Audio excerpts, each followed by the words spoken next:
আসসালামু আলাইকুম। এটা আমাদের ঢেঁড়স খেত আর কি। এখানে ঢেঁড়স চাষ করা হবে, এটা তো আগেই বলছি।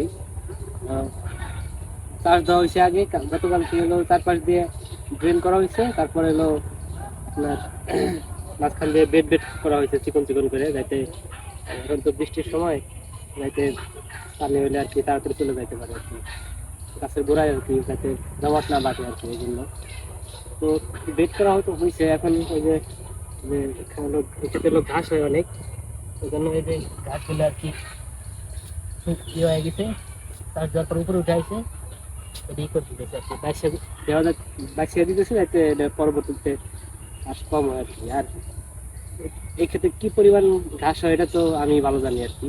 এই জন্য আর কি একটু কষ্ট হলেও এখন, যাতে পরবর্তীতে একটু ঘাসটা কম হয়, একটু পরিশ্রম যাতে কম হয়, এই জন্য কাজগুলো আর কি বাঁচিয়ে দিতেছে এখন।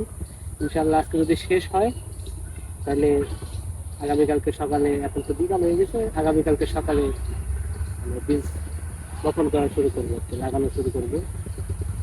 দেখা যাক ইনশাআল্লাহ, আপনারা তো দেখবেন।